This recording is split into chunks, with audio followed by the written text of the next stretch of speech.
This is Energized, a podcast about simple ways you can improve your energy. I'm Dina, a naturopath, personal trainer and wellness coach with 14 years experience working with a wide range of clients to help improve their health, fitness and overall energy.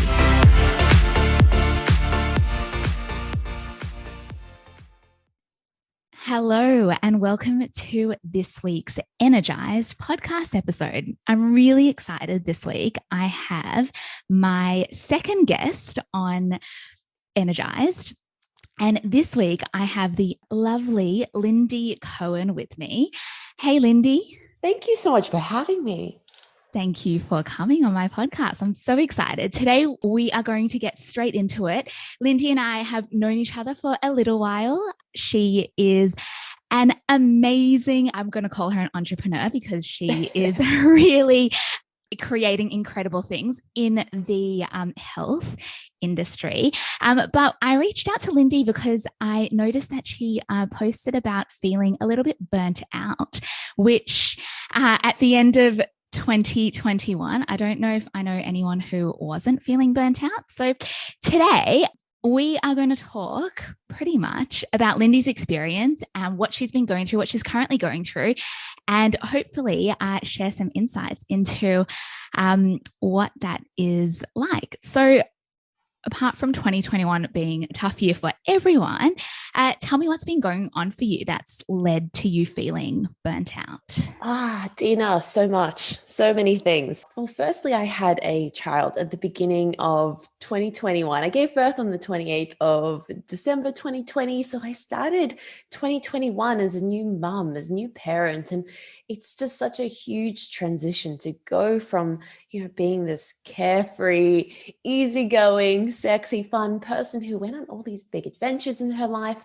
And then suddenly here I was, a transformed woman living a very different life of routine and sleep schedules and feeding and all the monotony that comes with that. And I think I mourned for that person that I used to be. So I had this huge identity shift. And one of the things that I think happens when you become a parent is that the hierarchy of your needs shifts. And sometimes I think I get this feeling like I am, if there's a hierarchy of my family, that I am at the very bottom. I've got my child, my husband, my dog even comes before me, because if she looks at me and she needs a walk, and even though I'm dead tired, I feel like I need to do these things. And so that was a huge shift for me. And then we had a global pandemic on top of it, and we know that was really crap for many reasons. It was incredibly tough. It continues to be incredibly tough. And it's one of those things where it really dashed our expectations. And, I've been thinking about this idea of maybe we're not lazy, maybe we're not unmotivated, maybe we're purely exhausted. And that's why we're struggling with things like procrastination and feeling like we're not getting anywhere. So by the end of last year, I was incredibly burnt out. One of the things I had tried to do to prevent burnout was I try to hire someone to help me cover my mat leave. And my business is very much, I'm lyndycohen.com. That's kind of my business, and Nude Nutritionist. So for me, I was trying to find someone who might be able to give me some relief from that.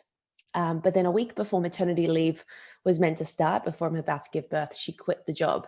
Oh, no. And yeah, it was, awful, because I'd spent 3 months trying to get her ready for this role. And then I was sitting in the hospital bed after giving birth, writing emails, which is just not ideal in any sense. And so I really had to go back to work a lot faster than I really intended to go back to work.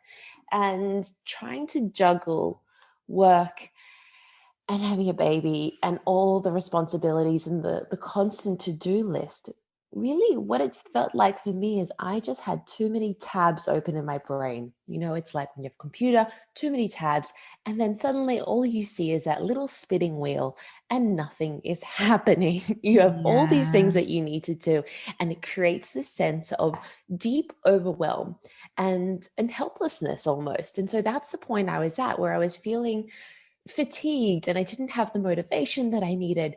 But not only that, I felt like I wasn't getting satisfaction from the things that I was doing, and a little bit of a sense of being trapped and doubting myself and all those things that make it really hard for you to do anything. And the more that these feelings kind of build up, it makes it even harder for you to climb out of your never ending to-do list and that inbox that just keeps filling up.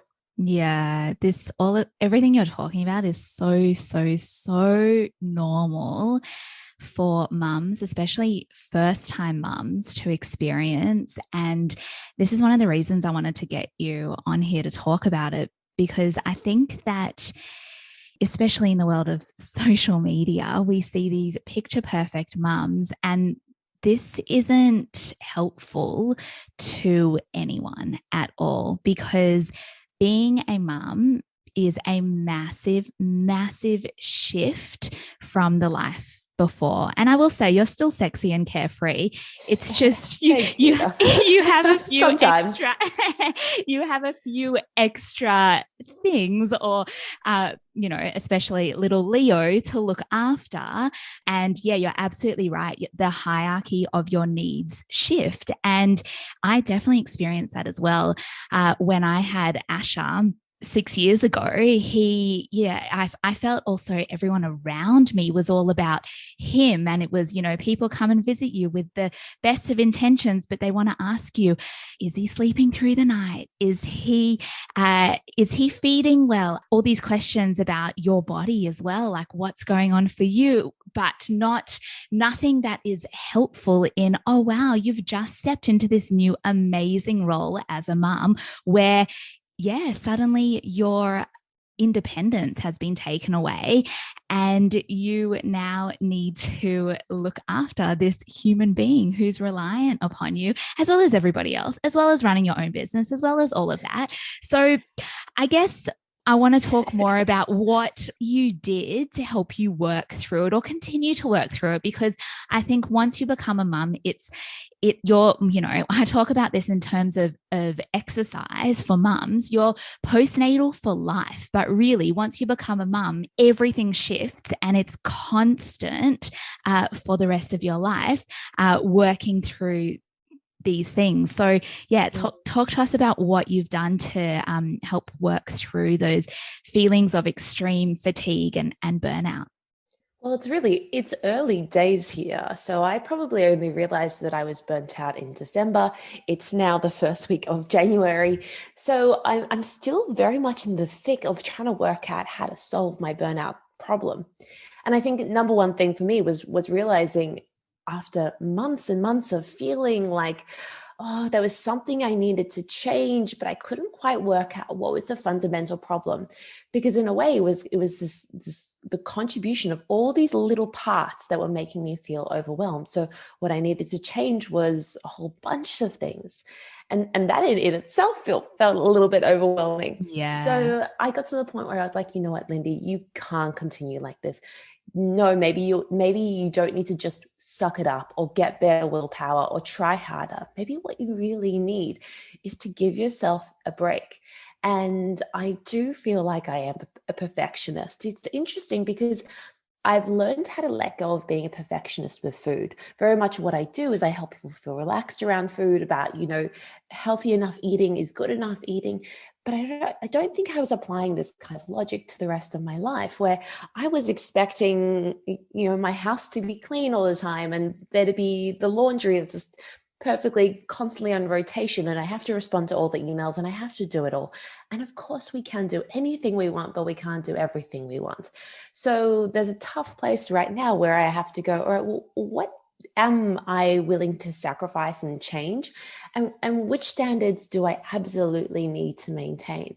So what's going to give? Is it going to be my mental health? Am I going to sacrifice myself, which we just actually know is not an option?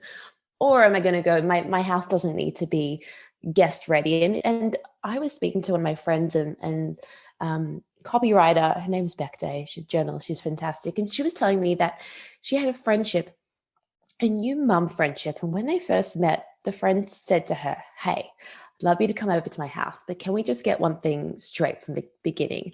I'm not going to clean my house when you come over, and I don't want you to clean your house before you come over. Let's just agree to be really honest about the mess, the chaos that we have. And I won't try to be perfect and you won't try to be perfect. And I think what a beautiful way to live your life. And that's, I guess, the goal that I'm kind of working towards now.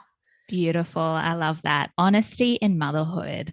That's, yeah, what I was touching on before, because I think that it's very easy to look at other people and think, oh, they've got it all together. But in reality, no one really has it all together.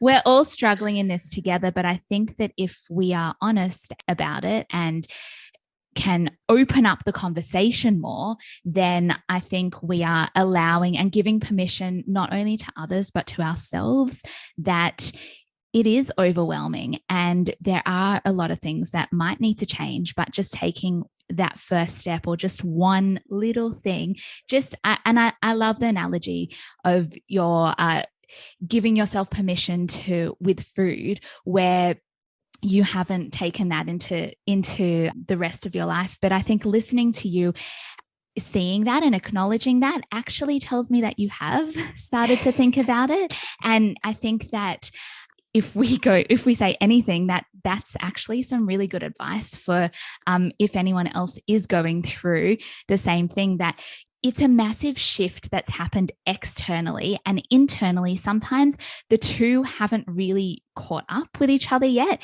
And I think that's when the fatigue and the burnout kicks in. But giving yourself permission and being okay with being where you are is, yeah, I think a great way to acknowledge it and to move through it.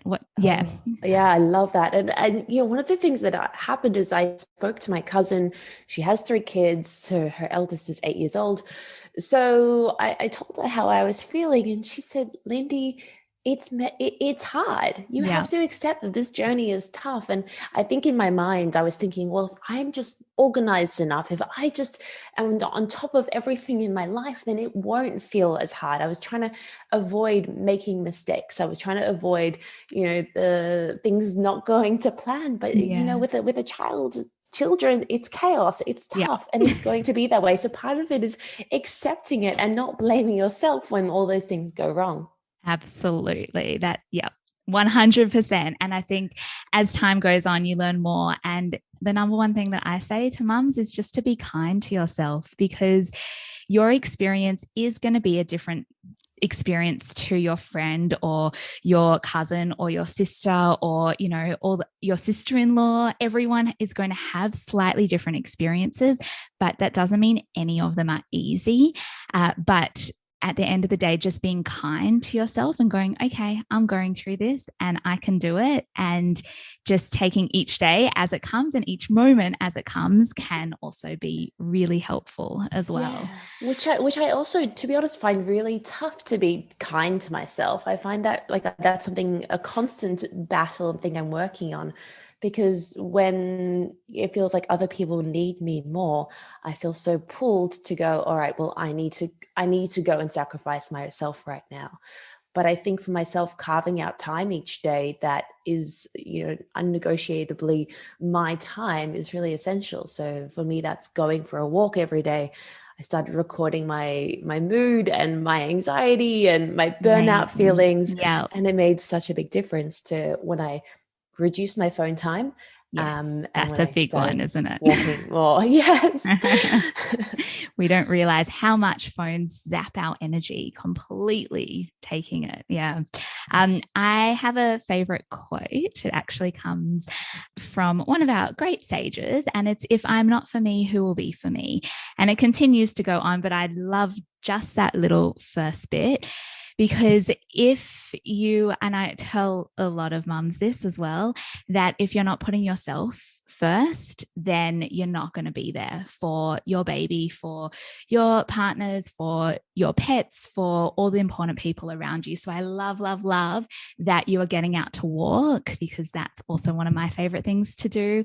And yeah, I love the acknowledging everything that you're going through and rating it. And I think that's a really great way to actually be kind to yourself and help to change and shift your mindset.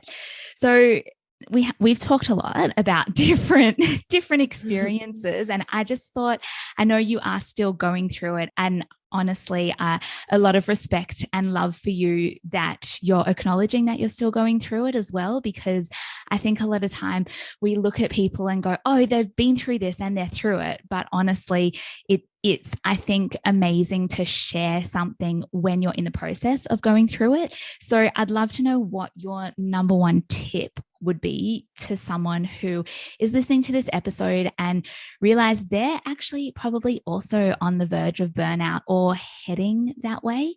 What would you say to them is maybe the first thing that you've started to do that has really helped shift you out of this? Such a good question. And I think to bring it back to the food analogy, our relationships with food, once you've acknowledged that, hey, actually, maybe I'm not lazy, maybe I'm just completely burnt out, and that's completely understandable. Once you've gotten to that point of going, okay, we need to work out what's happening. One of the things that I did that had a really huge impact is I actually gave myself permission to not do anything. So I know that sounds really basic, but it's like when I made that mental shift from, instead of lying in bed at night going, all right, well, tomorrow I need to Leo needs to take this to school, and therefore I need to pack this, and then I need to that running list of all the things we need to do.